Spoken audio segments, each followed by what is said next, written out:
ስንት ቁርባን ስንት ተክሊል የትም ወድቋል በዳቢሎስ ስራ።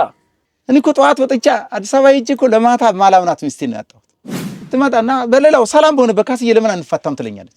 እድሜ ልክ ያሳደግኩት ልጅ እንዴት ትነጥቃኛለህ አለ። አፉን ከፍቶ ከሰማይቱ ጋር ተከራከረ። ፋታም አልሰጠው ሰማይቱ በፈረሱ ኮቴ ረመረመው። አላየ ቦታው እኮ ድንቅ ነው። ቦታው እኮ የሰው አንደበት አይገልጸውም። ድነቱ ፈውሱ እኮ ታምሩ እኮ የኔ ድውይ ጭንቅላት የኔ አነስተኛ ዕውቀት እንዴት ይገልጸዋል? በትንሽ ግጭግጭ ያለን ባልና ሚስት እንደው በትንሱ አደፈረሽብኝ አደፈረስክብኝ ምክንያቱ ልጆች በ6 ሰዓት 7 ሰዓት ከሆነ ቡና መድፊያ ላይ አታላ መድፊያ ላይ ምን ታረጋላችሁ ይባላል። ማን ስለምን ሊከሰከስ ነው? ሰይደ ረበስኒ አቅርባልኛለች። ስኒውንም ጀበናውንም እንክትክት አድርጌ ወደ ውጭ ሰብሬ ጣልኩት። እግዚአብሔር እንዳለ ቅዱሳኖች እንዳሉ ምንም የማይመስለው ዓለም ላይ እኮ የሚደንስ የሚጨፍራል። ደርሶበት ተቆንጥጦ እኮ ነው የመጣው። እዚህ ሰው እኮ ነበር የሚያጎርሰኝ ነበር።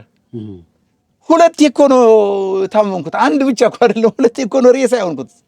አሳየዋለሁ መልአኩ አዞት ቅዱስ ሚካኤል እዛ ኪዳነ ምሕረት ብሩን አምጥቶ ጎንጆ የሚያህል እንዲህ እያንጠባጠበ እንዲህ እኔ እንደዚህ ሆኜ እያየሁ ማለት ነው። መንፈሱ ሰውሮኝ መንፈሱ ትዳሬ በዚህ እንደፈረሰ አላውቅም። ምን አደረግን? የሚገርም ሰውዬ ነው። አንጥቶ ነው ቁጭ አደረገው። እንደ መጀመሪያው ቃል በርሜል እያተተ እንደዚህ ሲልክ የነበረ የለዩት ልብስ ሐር ልዩ ምን ብዬ መግለጽ የማልችለው ቅዱሳኖች ይረዱኝ ነበር ታምሜ። ይሄ ቆሻሻ መንፈስ የሚኖርበት ደይኑን በርናባስን አሳይቶኛል። ውስጥ ድረስም ገብቻለሁ። ፍጡነ ረድኤት ሩፀተ ነፋስ አውሎ ለዘይጼዋ ከበተወክሎ ጊዮርጊስ ቅረብ ለምሕረት ወለተሳል ጥርት ያለ አስተምሮ እያለ ለምንድን ነው የኢትዮጵያ ኦርቶዶክስ ተዋሕዶ ቤተክርስቲያን ስለ ቡና አንድ አቋም የሌላት? ካለስ ንገረኝ። አሁን አንተ ይቅርታ አድርግልኝና እኔ አንተን ልጠይቅ። ደግሞ መጠየቅ ብቻ አይደለም መጠየቅም አለ። ይሄን የምታውቀው ነው ያህል ንገረኝ እስቲ። ለምንድን ነው ትክክል ትምህርቷ መከል ለህዝቧ የማይደርስላት? ለምንድን ነው ንገረኝ እስቲ። ልክ ነህ። ያው መጠየቅም መጠየቅም ኃጢአት የለውም። ያው ሰው የማያውቀውን ይጠይቃል፣ መላሹም ደግሞ የሚያውቀውን ይመልሳል። የማያውቀውን አላውቅም ይላል። እኔም እንዳንተ ግራ የተጋባው ሰው ነኝ። በተፈጥሮ ቡና አልወድም፣ አልጠጣም። ይሄ ቡናን ኃጢአት ነው ብዬ ክልክል ነው ብዬ ሳይሆን ስለማልወድ ነው፣ አልጠጣም። እግዚአብሔር ይመስገን። ትኩስ ነገር ላይ ብዙም እኔ ወተትም የተፈላ ነገር አልወድም፣ ሻይም አልጠጣም። ትኩስ ነገር አልወድም። ይሄ የራሴ ተፈጥሮ ነው። ትኩስ ነገር ከጠጣው ውስጤን ያቃጥለኛል። ለምን እንደሆነ አላውቅም። ወተት እርጎም እጠጣለሁ፣ በኩባያም እጠጣለሁ፣ እንደታለበም እጠጣለሁ። ግን ወተት ተፈልቶ አልጠጣም፣ ሻይም አልጠጣም፣ ቡናም አልጠጣም። ስለዚህ የቡና ነገር ግን ለኔም ጥያቄ ነው። ትልልቅ አባቶች የምትላቸው መምህራኖች አንድ መድረክ ላይ ስለ ቡና ጥሩ ነገር ሲያስተምሩ ትሰማለህ። ቡና እግዚአብሔር የፈጠረው ፍጥረት ነው። ከስነ ፍጥረታት መካከል እግዚአብሔር ከእጽዋቶች መካከል የፈጠረው ፍጥረት ነው። ቡና እንደ የትኛውም ቅጠል መድኃኒት ነው። ችግሩ ለአምልኮ አለመጠቀም ነው እንጂ ቡና ማን ነው እንዳትጠጡ የከለከላችሁ የሚሉ መምህራኖች አሉ። በሌላ በኩል ስትሄድ ደግሞ ድርሳነ ጽዮን፣ ዜና ስላሴ እንደውም ዜና ስላሴ ገጽ 551 ላይ ቡና የሚጠጣ ሰው በቤተ ክርስቲያን ገረገራ ግቢ እንዳይቀበር ሁላ ይላል። አሁን ይሄንን መጽሐፍቶቹ ራሱ የሚያስታርቃቸው አጥተው እንጂ እየተጋጩ ነው። ከዛ እንደገና ደግሞ ጥቅምት 27 መድኃኔዓለም ጋር የሚከበረው በትረ ማርያም ወይም መባጽዮን ድርሳነ መባጽዮን ላይ እንደዚሁ ይላል። ግን የተለያዩ መጽሐፍቶች ላይ ቤተክርስቲያን የምትጠቀማቸው መጽሐፍቶች ላይ የሚጋጭ ነገር አለ። ስለዚህ አንዱ መምህር ደግሞ ተነስቶ ቡና ጠዋት ማታ እየጠጣችሁ ጀበና እየደፋችሁ ቡና የተረገመ እጽዋት ነው። በልምድ ይሁን በመጽሐፍ አስተምሮ ይሁን ክርስቶስ በተሰቀለ ጊዜ ዛፎች አዝነው ቅጠላቸው ሲረግፍ ቡና ጫት ትንቧ የለመለሙ ዛፎች ናቸው የሚባልም ትምህርት ሰምቻለሁ። አሁን እኔ የእምነቱን ተከታዮችና መምህራኖችን ወክዬ ሳይሆን እኔ እማቀውን ማለት የሰማሁትን ነገር የሚጋጭብኝን ነገር ነው እየነገርኩ ያለው። ስለዚህ በዚህ ሁኔታ ስለሆነ ይጠጣል አይጠጣም ለሚለው እኔ መልስ የለኝም እውቀቱ ስለሌለኝ ማለት። ግን በጣም አወዛጋቢ እንደሆነ መልስ የሰጠበት አካል እንደሌለ አውቃለሁ። መልስ የሚሰጠው በማን ነው ካልከኝ በአንድ ትልቅ መምህር ሳይሆን በአንድ ትልቅ አባት ሳይሆን ራሱ ሲኖዶሱ ነው ይሄንን የሚመልሰው። ተባረክ። ምክንያቱም በቤተ ክርስቲያን አሰራር ወይም በቤተ ክርስቲያን አገልግሎት ዶግማ አለ፣ ቀኖና አለ፣ ስርዓት አለ፣ ትውፊት አለ። ቀኖና የሚሻሻል ነገር ነው። ዶግማ የማይነካ ነገር ነው። ቀኖና አሁን ይሄ ያለንበት ቦታ በጣም በረሃ ስለሆነ ካህናቶች በቤተ መቅደስ ሮብ ከሰዓት በኋላ መቀደስ ካልቻሉ ጠዋት ቀድሰው ጾሙ እንዲጾም ሊሆን ይችላል። ገብቷል? እንደየአካባቢው እንደየቦታው የሚሻሻል ነገር ነው። ለምሳሌ አንተ ታመህ ሮብ ቀን ልትሞት ከደረሰ ዶክተሩ እንቁላል እንድትበላ ወይ ወተት እንድትጠጣ ካዘዘልህ ንስሐ አባትህ ደግሞ ልትሞት በታመምክ ጊዜ እንቁላል በመብላትህ ወተት በመጠጣትህ ለምን አደረግክ ሳይሆን አንተ በዳንክና መጾም በምችልበት ወይ መስገድ በምችልበት ጊዜ ካንተ ጋርና ከበሽታ ጋር ተመጋጋቢ የሆነ ቀኖና ነው ሊሰጡ የሚችሉ እንጂ ሮብ ስለሆነ አንተ ጾሙን መሻር የለብህም ግን መሞት አለብህ ብለው ካህኑ ቀኖና ሊሰጡ አይችሉም። ስለዚህ በቀኖና ውስጥ የሚካተቱ ብዙ ነገሮች ስላሉ ሲኖዶሱ ግን ከዶግማው ጋር ወይ ከቀኖናው ጋር አያይዞ ከታች ያሉት ካህናቱም ቆሞሳቱም መነኮሳቱም ምእመናኑ አምነው የሚቀበሉት የማንንም የየትኛውንም መምህር የማይሰሙበት ዘላቂና መፍትሄ ያለው ምላሽ የሲኖዶሱ ውሳኔ ነው። ለምን ሰው ሁሉ ጊዜ ሊበሏት ያሰቧትን አሞራ ጅግራ ይሏታል እንደሚባለው ሊጠቀመው የፈለገውን ነገር ወይም እየተጠቀመ ያለውን ነገር ላለመተው ይሄ አባገሌ እንዲህ ብለዋል ብሎ ሰበብ ነው የሚያመጣልህ። ያ ደግሞ ከክርክር ያለፈ ግብአት የለው። አሳን ውሰደው፣ አሳ አይበላም። አንዱ ተነስቶ ይበላል። ደም አለው፣ ጉበት አለው፣ አንጀት አለው። ከዶሮ ላይ ወይም ከፍየል ከበግ ላይ የምታገኛቸውን ተፈጥሯዊ ነገሮች በሙሉ ታገኛለህ። ሰላም በሀገር ውስጥና ከሀገር ውጭ የምትገኙ ውድ ኦርቶዶክሳውያን እንደምን አላችሁ? የምገኘው በርሜል ቅዱስ ጊዮርጊስ ነው። በስተጀርባዬ ከ47 በላይ የተለያዩ የባህር ዳር፣ የደሴ፣ የጎንደር፣ የአዲስ አበባ መኪናዎች በርሜል ቅዱስ ጊዮርጊስ ነው በዚህ ሰዓት የሚገኙት።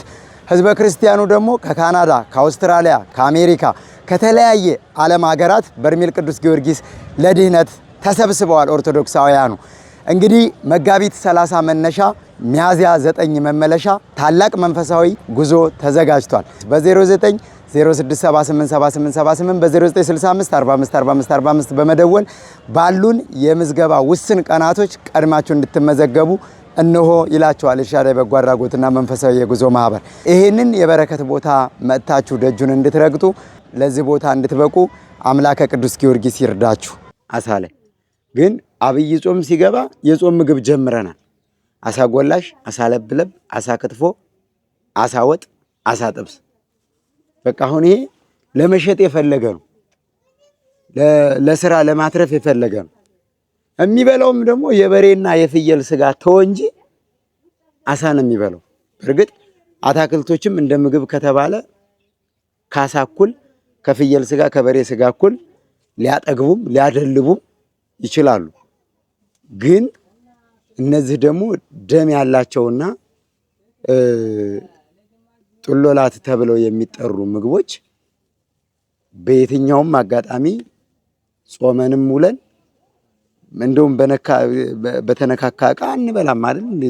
አንዳንድ ጊዜ እኮ በገጠር አካባቢ በጾምና በፍስክ ጊዜ የሚቀርብባቸው ዕቃዎች ቢታጠቡም እንኳን ተለይተው ይቀመጣሉ። ስለዚህ በዛ ልክ ስለሆነ እኔ አሁን የምለው ይህንን አስታራቂ ሐሳብ ከላይ ከመዋቅር ቢወርድ የተሻለ ነው እላለሁ። ያው አባቶችም ስለሚያዩት ይሄንን ቡና የሚጠጡ መነኮሳቶች፣ ቡና የሚጠጡ የሃይማኖት አባቶች አሉ። እንግዲህ ለራሳቸውም አድልተው ከሆነ መልስ ያልሰጡበት አላቅም። ግን እነዚህ ሁለቱ ነገሮች አሁንም በህዝበ ክርስቲያኑ ዘንድ አከራካሪ እንደሆኑ ቀጥለዋል እና ይሄ ነው እኔ ያለኝ መልስ። ለጠየቀኝ ጥያቄ መልሴ ይሄ ነው። እግዚአብሔር ይስጥልን። እንግዲህ የምንወዳቸው አባቶቻችን እባካችሁን ስለ ልጆቻችሁ ብላችሁ እውነተኛውን ነገር አስቡበትና አውጡልን። እጅግ እንወዳችኋለን፣ እጅግ እናከብራችኋለን። እናንተ ከሌላችሁ ማን አለን? ከእግዚአብሔር በታች ያለው ምናምነውንና የምንቀበለው እናንተን ነውና የሲኖዶስ አባላት እባካችሁ ተግታችሁ ይህን ስለ ቡና ጉዳይ ያርግል። እኔ ግን የምናገረው በጣም የሚገርም ነገር ስለ ቡና በዛ ወዳጃ ቤት እድገቴ ለብቻዋ ስኒ ያለች ለብቻዋ ስኒ እሷ ላይ ነው መጀመሪያ የምትቀዳው። አትሞላም፣ ጎደል ያላት ናት። ሌላው ከተቀዳ በኋላ ያቺ እሬቻ ትባላለች። ብድግ ትደረግና ምሰሶው ስር አንካሴው ስር ደም የሚፈስበት ጭዳ በሚደረገበት እዛ ስር ነው ለብቻው የምትደረገው። ይሄ ታዲያ የማመስዋዕትነት ስለ ቡና የምትጠጡ ሰዎች ጥንቃቄ አድርጉም ብዬ ብቻ መንገር ሳይሆን እንድትመራመሩት ነው፣ እንድትዙት ነው። አሁን ይጠጣል አይጠጣም በሚለው አይደለም። እንደው እግዚአብሔርን በእውነት አልቅሰን ብንጠይቀው እግዚአብሔር መልስ አይሰጠንም ወይ? ሲሸተን እስቲ ቡና የሚገርም ነገር ቡና የትና የት ሄዶ ነው የሚሸተን? ሽታው ይሸታል። እንደገና ሽታው ብቻ አይደለም፣ አተላው በሚደፋበት ሰዓት እኮ እኛ ጋር ልጆች በ6 ሰዓት 7 ሰዓት ከሆነ ቡና መድፊያ ላይ አተላ መድፊያ ላይ ምን ታረጋላችሁ ይባላል። ማን ስለሚልከሰከስ ነው? ሰይጣን። ማን ስለሚልከሰከስ ነው? ማን ጉድ ጉድ ስለሚል ነው? ሰይጣን።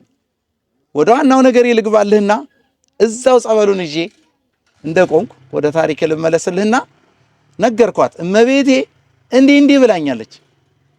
አባይን ነገር ፈተውታል፣ ምን ታያለሽ አልኳት። ተጨነቀች። የሆነ ነገር ስትል በቃ ደስተኛም አይደለችም። ይሁንም አልሁንም ለማለት ብቻ ያን የቀረበ ስኒ አቅርባልኛለች። ስኒውንም ጀበናውንም እንክትክት አድርጌ ወደ ውጭ ሰብሬ ጣልኩት። በትዳርህ ላይ እንዴት ነበር ሰላም ላልከኝ እዛው ላይ ነኝ። ስለዚህ እንደዛም ማረኩ። ያ የሽንቁር መሎክሴ እንዳልኩህ ይጠጣል ብሎ አበላሽቶብኛል። እኔ ደክሜን ጻድቃን ያ ሁሉ ነገር ተደርጎ እንደገና እዛው እየገባይ ስትወጣ ስትወርድ በዚህ ጉዳይ ትልቅ ፈተና ሆኖ ያው ጋብቻችንን እነዚህ ላስቀያሚ ፍጻሜ ያደርሶታል ነው የምለው።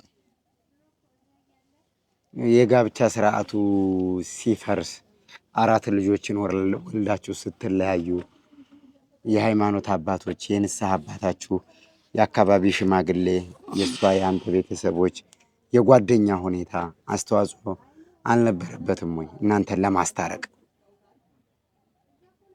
ምክንያቱም በቅድስት ቤተክርስቲያን በስጋ ወደሙ ቢያማት ልታመም፣ ቢደክማት ልደክም፣ ብትታመም ላልጠላት፣ በችግሯ ጊዜ ከጎኗ ልቆም አብሬ ልቸገር፣ ሲያማት አብሬ ልታመም ላስታምማት። በቤተ ክርስቲያን ያንን መለኮታዊ ስርዓት ሲፈጸም ከባድ ነው። ያንን ቃል አፍርሶ ትዳርን ለመፍታት ብዙ ማሰሪያ ሰንሰለት አለውና ልጆች አሉ፣ ይሄ ቃል ኪዳን አለ፣ ቤተሰብ አለ። ይሄስ በምን አይነት ሁኔታ ተጠናቀቀ? ነውስ ያልተቋጨ ነገር አለ ወደፊት የሚመለስ? እውነት ነው፣ የሚመለስ ነገር የለውም። ሬዴድ የሆነ ነገር ነው። ትዳሩ ዴድ ሆኗል። ነገር ግን ጓደኞቼ በአብዛኛዎቹ ቆራቢዎች ናቸው። የንስሐ አባቴም ደክመዋል በዚህ ጉዳይ ላይ። ሚስጥሩን ከስር እስከ ውስጥ ያውቁ ነበር። የገዳም አባቶችም እባታቸው ደርሶ ሲጄ እሷን አድርሼ ሙከራ አድርገዋል። ትዳሩ እንዳይፈርስ ብዙ ድካም ተደርጓል፣ ግን አልተቻለም። በቤተሰብ እንደ ቤተሰብ የኔ ቤተሰቦች ጋብቻው ላይ ማን ነበሩ? የሷም ቤተሰቦች ጋብቻ ላይ ስላልነበሩ የሞከሩትም ያደረጉትም ነገር የለም።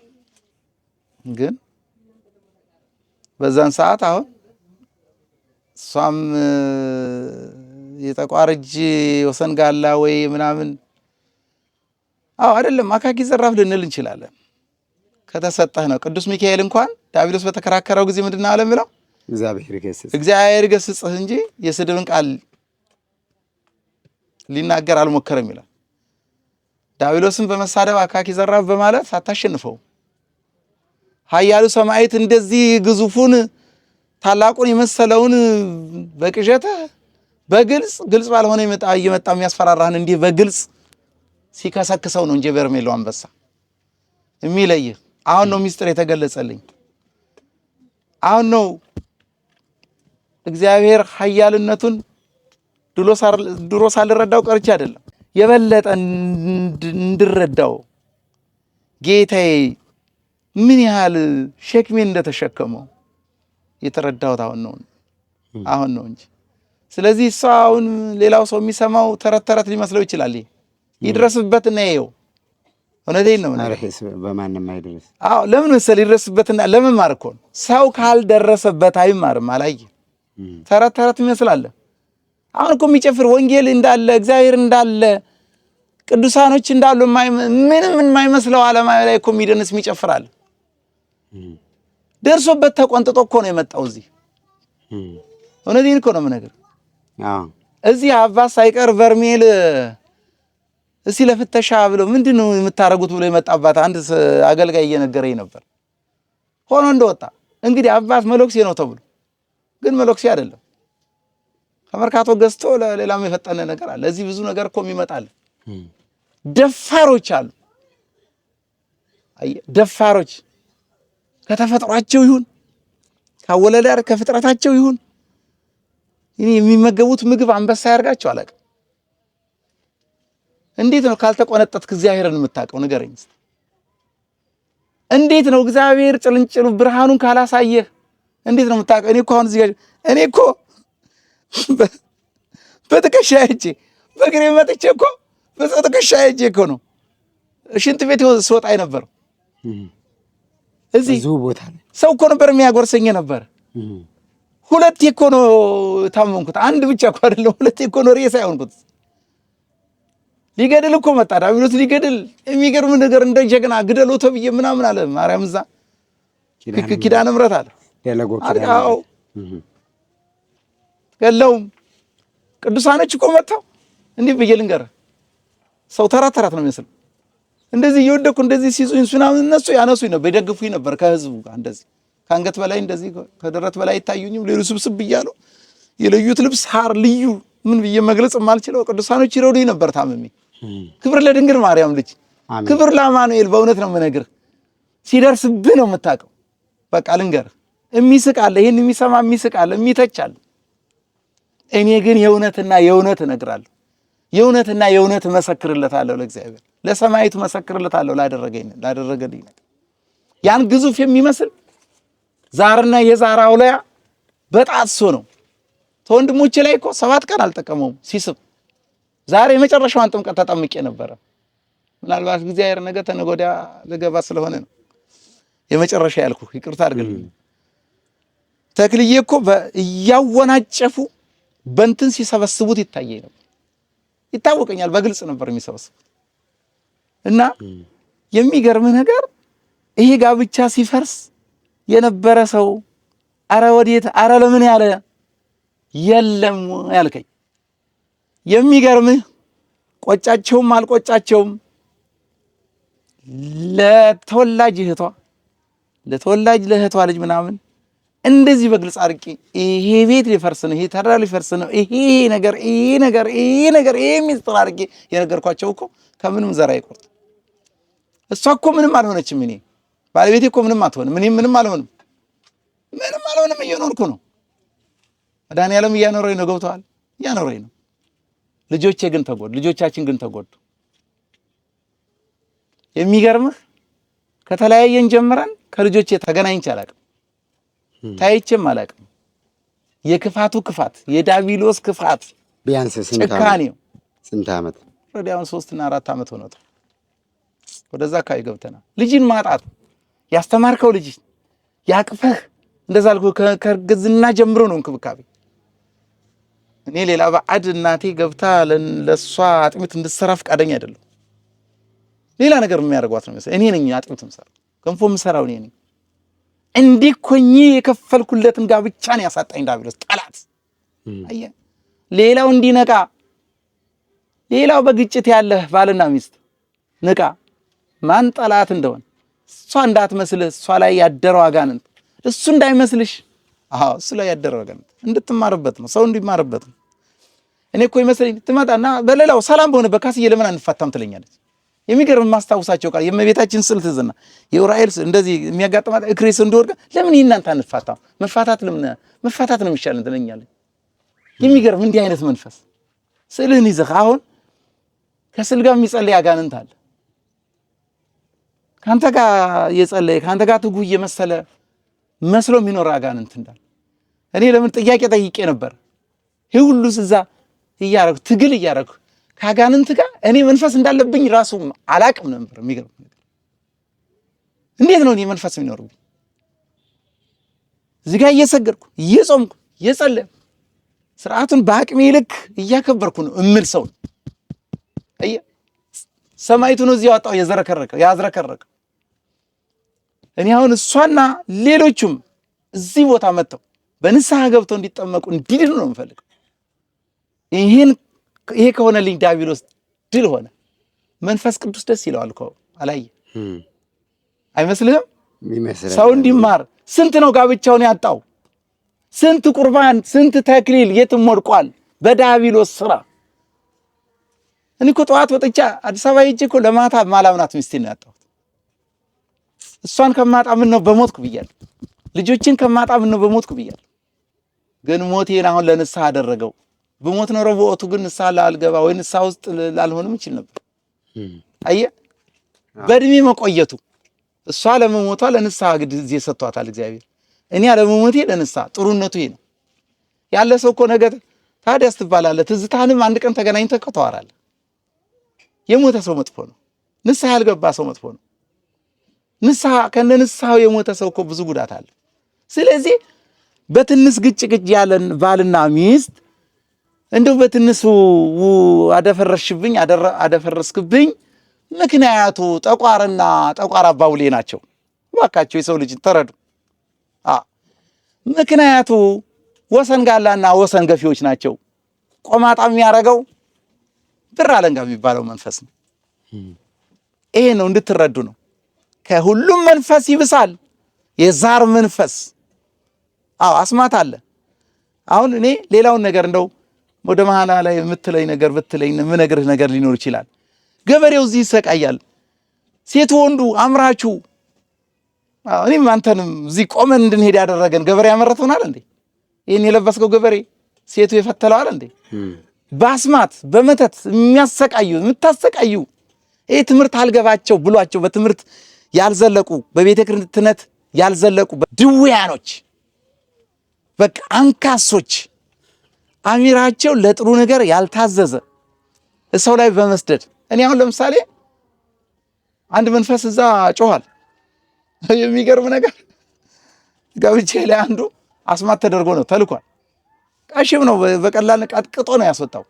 ሰማይቱ ምን ብሎ ነው እባብ ሁንበት ሆዴ ውስጥ ነገር እሱ የተናገረውን ነው የምነግር። እዛ በስነ ስርዓት የተመሰከረው ቅዱሳን ኪዱታ ብለው ሲሉት ረግጦት ያሉት እና ምንድን ነው እንዲሆን ያደረገው? የሚገርምህ የብር ሰላቢዎች የብር ስልብና ቃል ለምድር ለሰማይ ለእግዚአብሔር ነው የምናገረው ለአንተ አይደለም። አሳየው አለው መልአኩ አዞት ቅዱስ ሚካኤል እዛ ኪዳነ ምሕረት ብሩን አምጥቶ ጎንጆ የሚያህል እንዲህ እያንጠባጠበ እኔ እንደዚህ ሆኜ እያየሁ ማለት ነው። መንፈሱ ሰውሮኝ መንፈሱ ውስጥ እያለው በመንፈሱ እንደገና እንደዛ ሰውሮኝ መንፈሱ ታዞ ነበር። ታዞ ብሩን አንጠዋል። የወሰድክበትን ብር አለ በዚህ በላኝ። በቃ በዚህ ነው ወጣው መንፈሱ በዚህ ተልኮ በዚህ አንጣንጣ የሚል ብር። እኔ በጣም ስትሮንገር ሰራተኛ ነኝ። አሁን ብነግርህ እዚህ ተረት ሊመስል ይችላል። እግዚአብሔር የተመሰገነ ይሁን። ለስራ ከ24 ሰዓት ውስጥ ባልተኛ ደስ ይለኛል። ለስራ ገጠር ምሮጥበት ሞተሮች አሉ። ሌሊት ተነስቼ ነው ምሮጠው። ቀን በመኪና ሮጣለሁ። ታዝዤ ደንበኞቼን ለደቂቃ ለሰከንድ ማስቀየም አልፈልግም። በሮጥኩ ቁጥር ብር አገኛለሁ። ክብር ለድንግል ማርያም ልጅ አሜን። እና እንደዚህ አውጥቶት በጆንኛ ሲዘረግፈው ፊቴ ጎንጆ አከለ ብሩ በስልብና የወሰደው መንፈስ ያደርግ ይገባል አይደል? ምን ነገር ገብቶኛል። አንተን ታዟው ከዚህ ሲወስድብህ የነበረውን ብር መንፈስ ማለት ትመልስለታለህ ነው ያለው ሊቀ መላእክት ቅዱስ ሚካኤል። ትመልሳለህ። አይገርም? እኔ ጤናዬ መመለሱ እኔ ሰላም መሆኑ ዛሬ ለኔ ከዳቢሎስ ነፃ መውጣቱ ለኔ ገንዘብ ነው። ያለኝም በቂ ነው ወንድሜ። ለዚህ ነው 3-4 ክፍል ታረጋለህ አይበቃህም ያልኩህ። ለዚህ ነው ቅድም ስነግር እና ምንድነው አሁንም በዳቢሎስ ቁራኛ ያለ ሰው የሚያረጋው ነው ያውቅ። እኔ ትዳሬ በዚህ እንደፈረሰ አላውቅም። ምን አደረግን? የሚገርም ሰውዬው ነው አንጥቶ ነው ቁጭ አደረገው። እንደ መጀመሪያው ቀን በርሜል እያተተ እንደዚህ ሲልክ የነበረ ጋብቻችን እንዲፈርስ የትም ከንቱ እንዲቀር ይሄን የሚጋብዘው መንፈስ መሰለ ያ መጀመሪያ የገባው የዛር መንፈስ መተቱን የአስማቱ እና ከነሰውየው ግልጽ አድርጎ ነበር ያሳየኛል። ክብር ለድንግል ደጋግሞ ያሳየኛል። ይሄ ነው እንግዲህ ያላየ። ወደ በርሜል ቅዱስ ጊዮርጊስ አመጣጥህን ከመጠየቄ በፊት አንድ ጥያቄ ላነሳልህ ነው። 82 ራእይ ኩክየለሽ ማርያም ላይ አየሁ ብለኸኛና 82ቱንም ራእይ ሁሉም እውነታ ነገር ነው አልክ። ሆኖ ያየኸው ነገር አለ ወይ? ወደፊትስ ይሆናል ብለህ የምትጠብቀው ነገር አለ ወይ? አሁን ይሄን ሁሉ ነገርስ በዝርዝር ታስታውሰዋለህ ወይ? ራእዩን አይተህ ስትነቃ ወይም ከሱባኤ ስትወጣ አልጠፋብህም? እስቲ እነዚህን ግልጽ አድርግልኝ። እንዴት በጣም ደስ የሚልና የሚያስደስት ነገር ነው። በእውነት ነው የምነግርህ። ሁሉም የሆነ ነው በህይወቴ፣ ሁሉም የሆነ ነው። ኢቭን ትዳሬ እንደሚፈርስ ሁሉ አውቀው ነበር። እዛ ቦታ ነው የተነገረኝ። የታገልኩት ለዚህ ነው። ከአባቶች ያወራለሁ። ምንም ማድረግ አልችልም። አቅም በላይ ሆነኝ። ነገሮች ሁሉ የተደረጉብኝ ሁሉ ነገር ፈጠነብኝ። ገብቷል። ራእዩ አንዱም የቀረ ነገር የለም። አንዱም እየሆነ ያለው የሚገርምህ አንድ ወቅት ላይ ሰዎች በስራዬ ላይ ትልቅ ተጽዕኖ አሳድረው የሆኑ አካሎች ናቸው ያዙኝ አንድ ቦታ እና እንዳልወጣውና የማልወጣው ነገር ውስጥ ነገር ነው የሚመስለው። ግን መቤቴና ጎተታ ያወጣችኝ እዛ አይቼው ነበር። አወጣችኝ። በቃ የሆነ ነው። እያንዳንዱ ነገር የሆነ ነው። ያልሆነ ነገር የለም። ህልሞችንም አስታውሳቸዋለሁ፣ ጽፌያቸዋለሁ። ከዛ ወዲህ ግን ብዙ ጊዜ አሁን አላይም፣ ጥሩ ነገር አላይም። በርሜል እዚህ ከተፈወስኩ በኋላ ግን ያየኋቸዋሉ፣ ሆነው አይቻቸዋለሁ እዚህ። መልካምሽ። ወደ በርሜል ቅዱስ ጊዮርጊስ እንዴት መጣ? ወደዚህ ታምረኛ ቦታ፣ ወደ ቃል ኪዳን ቦታ ብዙዎች አይተው የሚጓጉለት፣ ብዙዎች መጥተው ድነው ተፈውሰው ከሄዱ በኋላ የሚናፍቁት፣ ውጭ ሀገር ሆነው ብዙ ዶላር ብዙ ገንዘብ ከፍለው በርሜል ቅዱስ ጊዮርጊስ በድጋሚ ለመምጣት የማይሰለቹ ሰዎች፣ ብዙ የታመሙና የተቸገሩ ሰዎች ችግራችን ይፈታል ብለው የመምጫ ቀናቸውን የሚጓጉለትና የሚናፍቁለት ቦታ በርሜል ቅዱስ ጊዮርጊስ እንዴት አወቅከው? እንዴት መጣ? ትልቁና ዋናው ጥያቄ ነው። እጅግ መልካም ነው። የሚገርምህ በርሜልን ከ9 ዓመት በፊት ሲነገር ከመጀመሪያው ጀምሬ ሰምቻለሁ፣ አውቄያለሁ። ከ9 ዓመት በፊት ማለት እንደወጣ ጸበሉ እንደወጣ ሰምቻለሁ። ገና ውሃ እንደተቆፈረ ማለት ሰምቻለሁ። እና እኔ ጸበል አይቀረኝም፣ ጸበል እሄዳለሁ። አዳዲስ ጸበል ሁሉ በቃ ሲባል ፈውስ አለበት ቦታ እሄዳለሁ። የሚቆጨኝና የሚያስቆጨኝን ለምንድን ነው የዘገየሁት? በርሜልን ሳላቀው የኖረ ነው። እዚያው ነው እየቆጨኛል። እና እንዲሁ አሳልፌዋለሁ ማለት ነው። ረስቼዋለሁ፣ ወረዳ አሳልፌዋለሁ። በቃ ስርቼው እንደዚህ እንትን እላለሁ። እዚህ የመጣሁት ግን የመጨረሻው ታሪክ እጅግ የሚገርም ነበር። ዋላ ደርቤ በኤልሻዳ ሚዲያ ደጋግሜ አይቼዋለሁ። እውነት እንደሆነም ተረድቻለሁ። ምንም የተጠራጠርኩት ነገር የለም። ግን እኔ እንደው ጤናማ ሰው ነኝ፣ ምን መንፈስ አለብኝ ያልኩት የሚገርም ነገር ወይስ ምን ነገር ምን ችግር አለብኝ የሚለው ነገር ነው። እንዴት በመጀመሪያ አንተ በጫት መንፈስ የወዳጃ ልጅ እንደሆንክ ከክርስትና በፊት ካንተ ጋር ሌላ የተዋሃደህ ነገር እያለ በብዙ ነገር እየታገልህ እንደሆነ እያወቅህ ምን ሊኖርብኝ ይችላል የሚለው ግምት ወደ አንተ አይምሮ እንዴት መጣ? በቃ ልክ ነህ። እዚህ ላይ ነው ትልቁ መልስ የሚኖረው፣ እዚህ ላይ ነው። እኔ አይደለሁማ ይሄን ነገር ማለት ነው አልነበርኩም ማለት ያ እንዳለብኝ ያን ችግር እንዳለብኝ እንኳን አለማወቄ ችግሬ ነበር። ይገባል? ያ ችግር ያ ሁሉ ውጣ ውረድ ለስኬቶቼ ዓለም በጣም ብዙ ስኬት ነው ማሳካቸው እኮ በስራ ዓለም በስራ ውጤት የምንሄድባቸው ነገሮች ብዙ ርቀት የቢዝነስ መንገድ የብዙ ነገር ሲበላሸው ምንም አላዝንም። የሚገርም ነገር ምን አይነት ችሎታ ደግሞ ምን አይነት በዚህ ጋር በልኩ እንደሰጠኝ አላውቅም። እግዚአብሔር አልጸጸተም። ዘንድሮ ግን በጣም እነዚህ ነገሮች እየተሰሙ ይመጡ። አሁን ዋናውና ዋንኛው የጠየቀኝ እንዳለ ሆኖ አለማወቄ ነው የተረዳሁት። አሁን ላይ አለማወቄን አሁን በማወቅ ተረዳሁት። አባብሌ ገብቷል። ያ ችግር እንዳለብኝ ማወቅና መንጣት ይሄ መንፈስ እንዳለብኝ ማለት ነበረብኝ። ግን እንዳላቅ የከለከለብኝ ይሄው ስውር ጠላት በትክክል ምለው ድንገትም መጥቶ ነው፣ በድንገትም ነው የተገለጸውና ይሄ ሁሉ ነገር ይሆን። ስለዚህ 5 ጥያቄዎችን ወደዚህ ከመንጣቴ በፊት ድንገት አንድ ውጪ በሚስጥር እንደ ወደ ማለቆ የደረሰ ለቢዝነስ ጉዳይ ለወጣ የጨረስኩት ጉዳይ ነበር እና አንድ በጣም እጅግ የምወደው አሁን ተኔ እመጣለሁ ያለ ሰው የባለቤቴ አሁን ያለችው ባለቤቴ የእህት ባሏ ነው። እሱ ሰው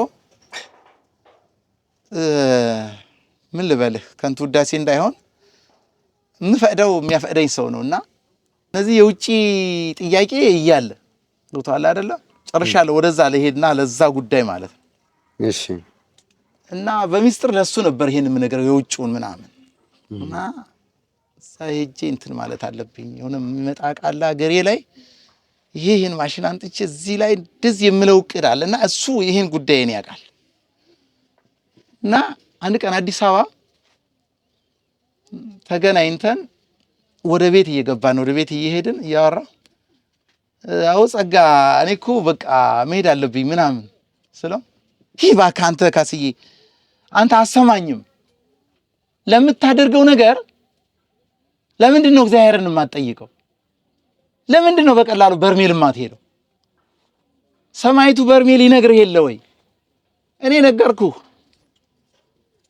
በስልክም ሁሉ ጊዜ ልክልሃለሁ፣ ግን አታየውም፣ አሰማውም፣ በደንብ አታዳምጠውም። አዳዲስ ነገሮች እነግርሃለሁ። ለምንድን ነው እዛ ሄድህ ቁርጥህን የማታውቀው? እሱ ለምን አይፈቅድልም? አንተ ለምን ብቻህን ታስባለህ አለኝ። አላየህ። በእውነት ነው የማረሳው ነገር እዚሁ ቅዱስ ቦታ ላይ ነው ያለሁት።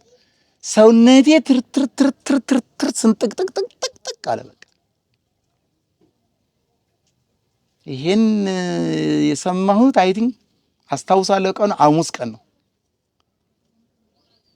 ልክ ለአንተ በ12ቱ ይመስለኛል አይዶ በ16 ዓርብ ደወልኩልህ። ጉዟችሁ እየተቃረበ ነበር አይደል? ለመጀመሪያው ጉዞ 16 ደወልኩልህ። ወዲያው ነው ትኬት የቆረጥኩት። በቃ ነገር ግን ስመጣ አሁን ዋል እያደረኩት አሁን እዛ ወደና ስመጣ ቤት ውስጥ ምንድነው ያደረኩት? እስቲ ግረ መንገድ ልጠይቅ አልኩና 5 ጥያቄዎችን ጠየቁ። ማረሳቸው ነው ሰው ሁሉ እንደው እንዲማርበት ብዬ ነውና ምኑ ትዝ አለኝ መሰለህ። አሁን ወደ ህይወት ወደ ኋላ ሪዋይዝድ ታውቃለህ፣ ከመነሻ ምናምን ነገር አለ አይደል? እንዳስተዋልከ የመጀመሪያውን ጥያቄ ምን እንዳመጣባር እስቲ አሁን እላለሁ። እንግዲህ አሁን እኔ እንግዲህ ብዙ ነገር የተፈተንኩበት ብዙ ዋጋ የከፈልኩበት ነገር የሚያጣሁበት ነገርስ ምንድን ነው? ለምንድን ነው የሆነ ጥያቄ መጣጭ ካሜሮ ውስጥ ማለት ነው። እንግዲህ አላውቅም ነገር ከምን መንፈስ ቅዱስ ይሁን ከምን ብቻ አላውቅም መጣብኝ። እሺ ቆይ እነዚህ ነገር ልጠይቃቸው አልኩና ቁጥር 1 ምን አረኩልህ መሰለህ? ኢትዮጵያስ ለምንድን ነው የምትታመሰው? የኢትዮጵያስ ጉዳይ የሚለው እሱን ላርግ ወይስ ያ ቀድሞ ትዳሬ ህይወቴ የፈረሰበትን ኬዝ ማወቅ አለብኝ ብዬ ሁለቱን አንደኛና ሁለተኛ ማን ላርጋቸው ተማቱብኝ ጥያቄ። እዚያም ታቱኝና ማን ነው በጣም ትናሉኝ በኋላ ያሉት እንዳሉ ሆነው ከዛ አይ ክርስቶስ ስለ ስጋው አይደለ ይላሉ አድን ረሰከ ይላል ቅዱስ ዳዊት። እስቲ ይችላል አስቀድማት ቆይ እስቲ ጋብቼ በምንና እንዴት ፈረሰ ከዛ የኢትዮጵያ ጉዳይ የሚል አረኩና ሶስቱን ሌሎች አራይችን የውጭን ጉዳይ እግዚአብሔር ፍቃድ ነው ፍቃድ አይደለም መውጣቴ አልኩና 5 ጥያቄዎችን ጽፌ ዳዊት ውስጥ አድርጌ በዚህ ሳላደር ከእናንተ ጋር ጉዞ መጣው ማለት ነው። እንዴት ነበረ ቦታው ላይ ስትደርስ የመጀመሪያ ጊዜ ጥምቀቱ ነገሮች ከየት ጀመሩ? አላየ ቦታው እኮ ድንቅ ነው። ቦታው እኮ የሰው አንደበት አይገልጸውም። ድነቱ ፈውሱ እኮ ታምሩ እኮ የኔ ድውይ ጭንቅላት የኔ አነስተኛ እውቀት እንዴት ይገልጸዋል? ብዙ ምዕመናን እኮ የተቸገሩበት ነው። እንዴት ብዬ ልግለጽልህ ስለ ሰማይቱ? እንዴት ብዬ እኔ እኮ ሰማይቱን በቃ ጊዮርጊስ ነው እንደዚህ ነው የዚህን ያህል እንደዚህ ነው ማቀው የነበረ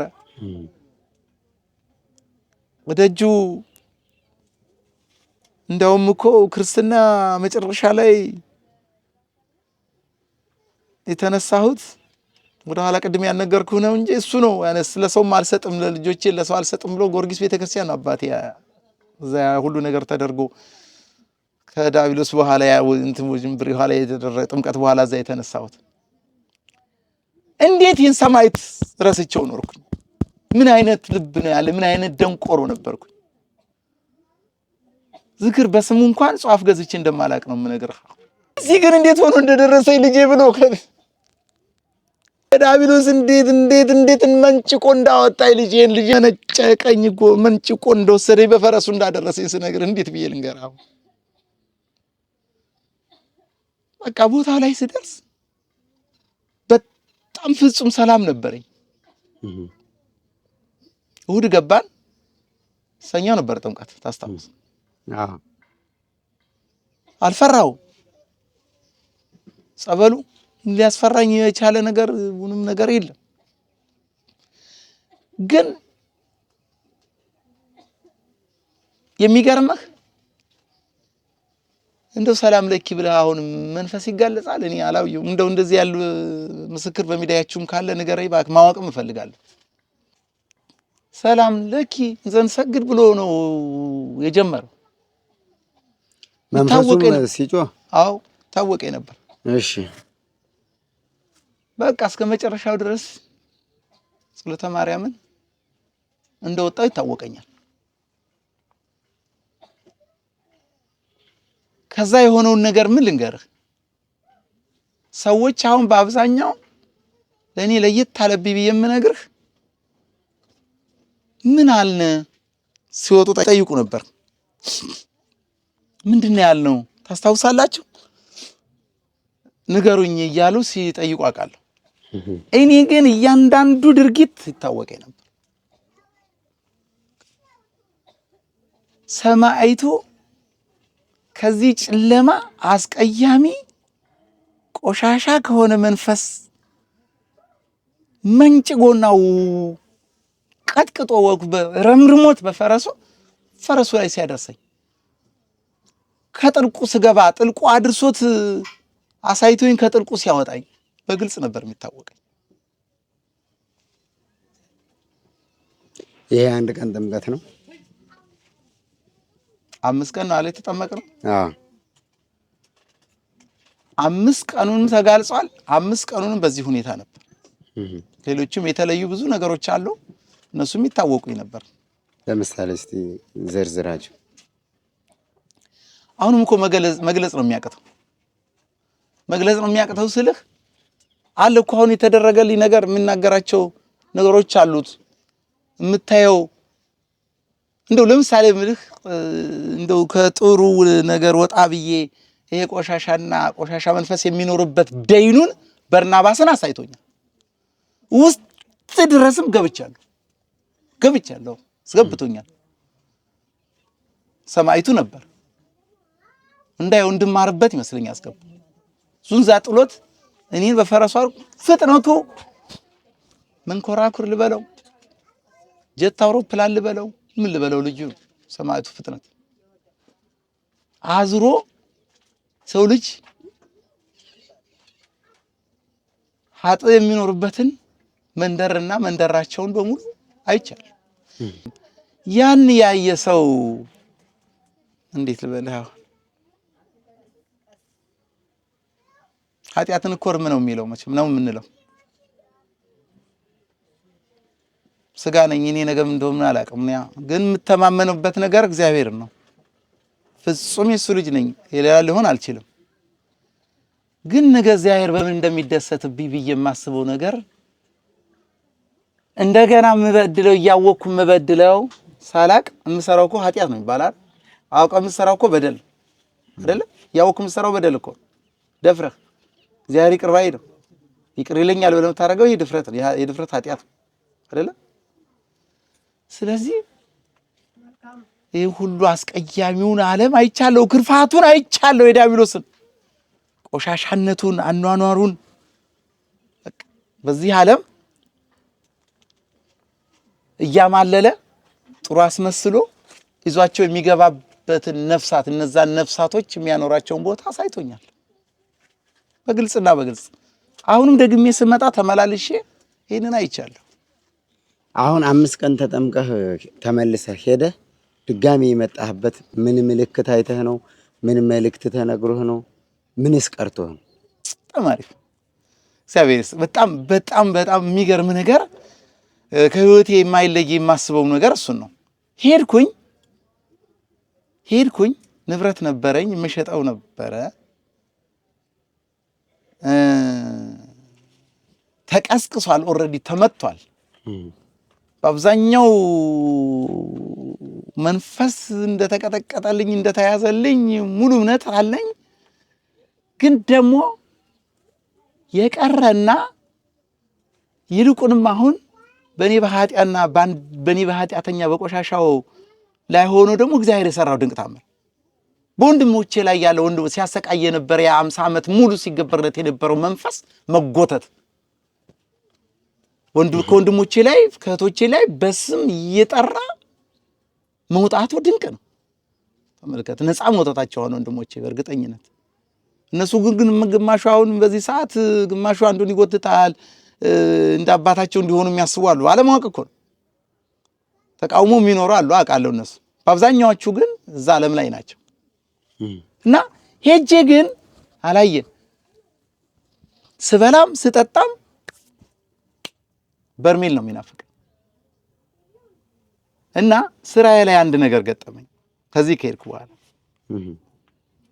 እና አንድ ጥሩ ቢዝነስ አግኝቼ ዕቃ ልሸጥ፣ መኪና ነው ትርፍ መኪና ነበረኝ ልሸጠው በግልጽ 150 ሺህ ብር አስቀነሰብኝ። በኋላ ፈተነብኝ። በቃ ተቀጠረ በላይ ያ ቃብዲ ከፍሎ ቃብዲውን ወሰደ። የሰይጣን ተንኮል የሚያደርገው ነገር ሳቀውን ዳዊሎስ እንዳበላሸ እኔ ምንም አልተቆጨው። እኔ አላማዬ ነው መኪናውን መሸጥ ግድ ነው። ለኛ አሁን የመኪና ዋጋ ወረድ እንደምታውቀው ወረድ እያለ ነገርም ስላለ ቤንዚን መውጣት አለበትና መኪናው 150 ሺህ ብር ለሌላ ሸጥኩት። ያቃብዲ እንትን እንዳይል የሚገርምህ መኪናውን ወዶ ስለነበረ ያ መጀመሪያ ቃብዲ የከፈለኝ ሰው ነው መኪናውን በሌላ ሰው አዙሮ ደም ፈርቅ ነገር በልቶበታል። እና ያ የቀረ መንፈስ እዛ ላይ ውጊያ ጀመረ ከኔ ጋር። አለህ አልኩት። በቃ ስለዚህ ሄጄ መጥራት አለበት አልኩኝ። መጣሁ። ስመጣ ምን አለ? ሸውጄ ነበር፣ መሸወድ አልቻልኩም። ስንት ቦታ ስሸውደኝ ነበር። እድሜ ልክ ያሳደግኩትን ልጅ እንዴት ትነጥቃኛለህ አለ። አፉን ከፍቶ ከሰማይቱ ጋር ተከራከረ። አይነ ጥላ መንፈስ፣ ቡዳ መንፈስ፣ ይሄው ዛር መንፈስ በግልጽ ሲከራከር ይታወቀኝ ነበር። ፋታም አልሰጠው ሰማይቱ። በፈረሱ ኮቴ ረመረመው። በቃ የወደቀ የተቀጠቀጠ። ይሄ ምናልባት በአገር ቤት አይተህ ከሆነ እብድ ውሻ የሚባል ነገር አለ። እንዳያስተላልፍ በሽታው ሰዎች ተሞተ በላይ ሁሉ አያምኑትም፣ ይቀጠቅጡታል። ውሻው ሲሞት ማለት ነው። እንደዛ አድርጎ እስከሚያሳየኝ ድረስ ቀጠቀጠ። እዛ መጨረሻ ላይ እኔም እዚህ ጸበል አይጠጣም ነበረና አንድ 4ቱን ሱባኤ እዚህ እንደተጠቀምኩ አንድ አርምሞ አድርጌ አርምሞም ጋር ነበረና ወደ ኪዳነ ምሕረት ለጸበል መጠጣ ስዛወር እዛ ፈነዳ። በቃ ሊችለው አልቻለም። ጸበሉን 10 ሊትር ነው የምጠጣው። አርምሞ አለ። ጸበሉን ጠጥቼ አንድ ቀን የሚገርም ነገር በ3 ነው ማስታውሰው። ገድል ቤት ገብቼ አባ ሊባኖስ የሚባለው አባት የሳቸው ገድል ሲነበብ የሚገርምህ እኔ በሰውነቴ አላቃቸው እኔን አባት እዛው ገድሉ ላይ ግን አበደ። በቃ መንፈሱ ጮህና አንድ አባት ወደ ጸበሉ ዘውኝ ሄዱ። እየታዩኝ ፈርጥጦ እየወጣ ያለን መንፈስ ደግሞ በሰረገላቸው አቡነ ሐራ ድንግል ተጨምረው ዘው ይታዩኝ ነበር።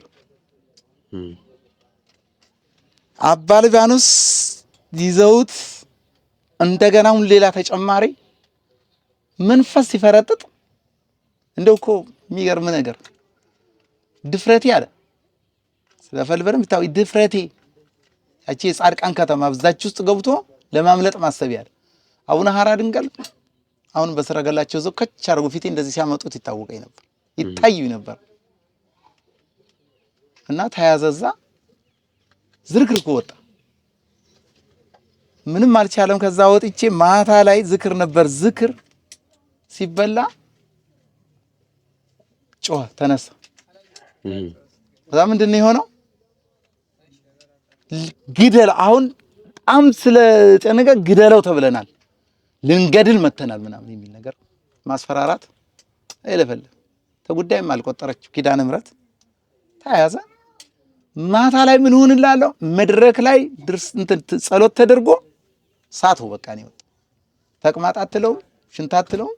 እውነትም እዛ ሲያስመስል ማለት ሲያደክም ይሄን ያህል ትግሉን ነው እዛ ላይ ጣለኝ። ወንድሞች አፋፍሰው የተደረገውን ነገር ሁሉ ጠራርገው ሐኪም ቤት እንውሰድህ አሉኝ። አልሄድም አልኩኝ። ሌሊት ላይ ግን ደከምኩ። ሌሊት ላይ ደክሜ 6 ሰዓት ላይ ባልጋ አድርገው አንሱኝ። አሁን ልሞት ነው በቃ አልቻልኩም አልኩ። ወደ ላይና ወደ ታች አለ። ወደ ላይና ወደ ታች በጣም ሲገፋ የ1 ሰዓት መንገድ ሄደው ጸበል ተጠማቂው እግል ሐኪም ጋር ደረሰኝ። ታከምኩ። 8 ሰዓት ተኩል ከሌሊቱ ወደዚህ አመጡኝ። በርሜል በጠዋት ወደዚህ መጣሁ ማለት ነው። እዚህ ተኝቼ አገግሜ ዳንኩ። ከዳንኩ በኋላ እቺ ግሬ አሁን እንደዚህ አንክሽ በእግር በክራንች ስተመሄድ አደረሰኝ። ያ ምንድነው ሲባል የዛሬ 27 ያኔ የመንግስት ሰራተኛ ነኝ። የዛን ጊዜ ወለምታ ሁሉም ብሎ ጭድ ብሎ ቆሜበት ነበር። መልሼ ቃርጊው አንስቼዋለሁ። እዚህ ላይ ምን ያጋለጠ በርሜል በዛን ሰዓት የገባ መንፈስ በዛው እንዲወጣ ታዘው እግሬ ይሄው አሁን በአንድ ዱር ላይ እየሄድኩ ነው ማለት ነው። ወርዲ የዳንኩ ነው። ወጥቷል፣ ያብጣል፣ ይቀንሳል። ረግጡበታለሁ፣ እሄዳለሁ። ምንም ማለት ነው። ሌሊት ጥዝጣዜ ያለ መድኃኒትም አልወስድም። 5 ቀን ታገስኩት። አሁን በዚህ ሁኔታ ላይ ነኝ ማለት ነው። በርሜል ቅዱስ ጊዮርጊስ ብዙ ሰዎች ያው የተለያየ ነገር ያያሉ፣ ይደረግላቸዋል። በጣም እጹብ ድንቅ የሚባሉ ነገሮችን ይናገራሉ። እና አንተ አሁን በርሜል ቅዱስ ጊዮርጊስ ላይ በቃ እንደው ያያቸው ነገሮች ሙሉ በሙሉ መግለጽና ማብራራት ችለሃል ወይ? የቀረ ነገር የለም ወይ? እኔ በጥያቄ ያላነሳሁት አንተ መናገር የምትፈልገው ካለ እስቲ የመጨረሻ ስለዚህ ቦታ ክብር፣ ስለዚህ ቦታ ድህነት፣ ስለዚህ ቦታ አገልግሎት እንዳጠቃላይ ያለህን ሀሳብ አስተያየት ግለጽልኝ። እኔ እኮ አሁን መግለጥ ያቅታል የሚሉት ወንድሞች በህሊና አውጥቶ የተደረገውን ነገር ከሆነብን ይልቅ እግዚአብሔር ደርሶ ያደረገልን ነገር እኮ ትንሷ ነገር ለመግለጽ አስቸግሮ ነው እኮ የሆነብንና በዓለም ላይ የተደረግነው ነገር እጅግ ብዙ ነው። ትንሷ ብርሃን የእግዚአብሔር ቸርነት ግን እዚሁ ላይ የተደረገች እሷ ነው መጥቀስ። እንዴት አንቺ የምትባል ነገር አይደለም። በአንተ ሰው ሲባል እጅግ ብዙ ነው፣ ተቆጥሮ የማያልቅ ነው። ትናንት ለምሳሌ አሁን በዓይኔ ያየሁት ነገር ከተወለደች 2015 ዓመት የነበረ እናትና አባት እዘዋት እዚህ ጸበሉ ጋር ማለት ነው ተጠምቃ እንዲህ ስትወጣ ህፃናት ለብቻ ነው ህፃናት የሚጠመቁት ታውቃለህ። ይዘዋት እንደዚህ ብሎ እንደዚህ ጉብጥ ያለች ልጅ ናት። እግሯ እንደዚህ የሚንቀጠቀጥ እንደዚህ 8 ቁጥር እንደዚህ ሆኖ ያሰራት ልጅ ናት። ተጠምቃ ስትወጣ ልክ እዚህ እኔ ባጃጅ ይጠብቃል፣ ባጃጅ እየሄድኩ ነው የምጠመቀው ጸበሉ ቦታ ማለት ነው። እዛ ላይ እንዲህ ሲያነጋ ትርትር ብላ ቆመች። እናት ደንግጣ የማታውቃት ልጅ ሆነ ማለት ከተወለደ ሆና እንደዛ ሆነች። እናት ደንግጣ ሄደች። አባት እዛ ቦታውን ለቀቀው በለስ ልጅ ተተርተር እንደዚህ ሽባ አሁን እንዲህ ሽባ ነው የተወለደ ሽባ ሆና አድጋ 2 ዓመት ምናምን ነው እንግዲህ አሁን 2017 አይደል የ2 ዓመት ልጅ እንደዛ ተተርትራ ስታይ ስለዚህ ቦታ ምንድን ነው የምትለው? እንግዲህ በወደቅንበት ወድቀን በበሰበስንበት ኃጢአት ላይ በምንሰራበት ኃጢአት በሰለጠነበት አጋንንት እጅግ ጸንቶ የሰው ልጅ በሚዋጋበት ዘመን እግዚአብሔር እንዲህ አይነት ድንቅ ፈውስ እንዲህ አይነት በሳት እያጠመቀ በመለኮት እያጠመቀ ሰው እኮ ሞተ ማለት ተገነዘ።